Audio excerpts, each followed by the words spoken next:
Les zombies font partie des personnages les plus terrifiants de la culture populaire. Mais saviez-vous que leur histoire est intimement liée à certaines légendes africaines ?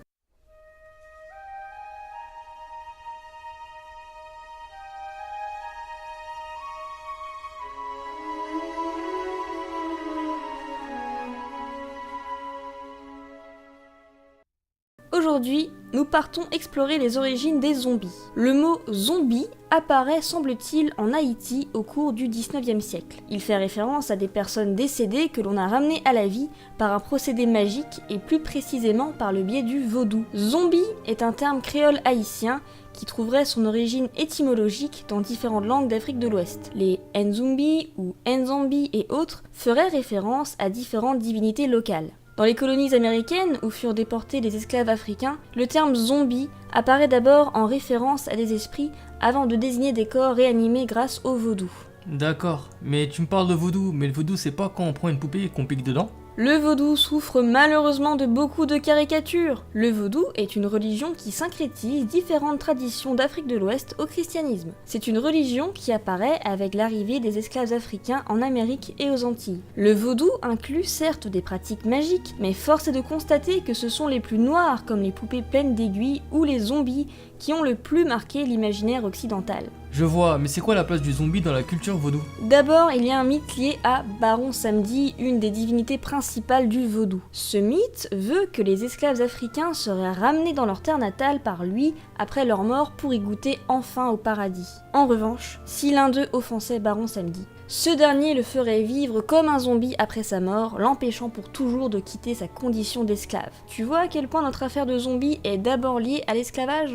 En gros, si je comprends bien, tu me dis qu'il faut mourir et qu'après faut se faire réanimer, mais par qui ? Par un sorcier, et donc on est immortel. Alors, normalement, c'est un bokor qui s'occupe de l'opération. C'est quoi un bokor ? Un bokor, c'est un sorcier vaudou qu'on oppose souvent au Ougan. Ouais, et un ougan ? Un Ougan, c'est aussi un sorcier vaudou, mais on considère parfois que le bokor pratiquerait autant la magie blanche que noire, alors que ce serait l'inverse pour le Ougan. C'est pour ça qu'on a tendance à les opposer, bien qu'il y ait des nuances, et j'insiste dessus. Ouais, mais pourquoi des nuances ? Bref, revenons à nos moutons. Le bokor, donc, ferait revenir à la vie une personne afin d'en faire son esclave pour toujours. C'est le premier type de zombie. Ah, parce qu'il y a plusieurs types de zombies. Et oui, un zombie peut aussi être un esprit désincarné que le bokor soumet à sa volonté. D'ailleurs, les deux types sont complémentaires, l'un n'ayant plus d'esprit et l'autre plus de corps. C'est vrai tout ça ou ça reste que des légendes ? Dans les faits, il est possible que de telles pratiques aient eu cours grâce à certaines substances chimiques.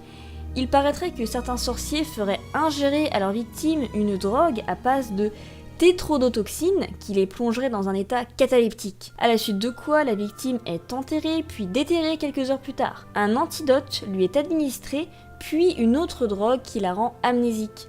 Les effets physiques et psychologiques de toutes ces manipulations rendraient les victimes totalement soumises à la volonté de leur maître et transformeraient également leur apparence physique. Elles ressembleraient à des sortes de cadavres. Ça voudrait dire que ça existe, qu'il y a déjà eu des personnes affectées par ça ? Alors, dans les faits, on aurait quelques cas avérés, notamment le cas de Clervius Narcisse, qui dit avoir survécu à sa zombification. Mais tout ceci reste encore très débattu. Et les zombies ne viennent que des Antilles ou il y en a dans le reste du monde ? La peur des revenants a toujours hanté les hommes.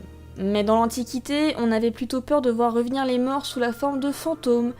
C'est à partir du Moyen-Âge, semble-t-il, qu'on commence à parler de sortes de zombies comme nos morts vivants haïtiens. Plusieurs récits européens parlent de morts sortis de leur tombe et revenus à la vie. Ces récits indiquent que pour éviter un tel phénomène, il faut planter un pieu dans le cœur du cadavre pour éviter qu'il ne se réveille. L'art médiéval met souvent en avant des corps putréfiés menaçant les vivants. Cette peur du mort-vivant s'intensifie au gré des grandes épidémies, comme la peste de 1348 par exemple. Certaines légendes bretonnes parlent de défunts dérangés durant leur repos venus terrifier les vivants. Dans certaines régions d'Europe, à l'instar de certains endroits de Roumanie par exemple, la croyance dans les morts vivants est encore tenace et on assiste parfois à la profanation de certaines sépultures par peur de voir les morts se réveiller. Et donc les zombies qu'on voit dans les films et dans les séries sont les mêmes zombies que tu me décris ? La culture populaire s'est emparée du personnage du zombie et on a fait un méchant incontournable. Il existe différents types de zombies, mais la plupart ont des caractéristiques communes.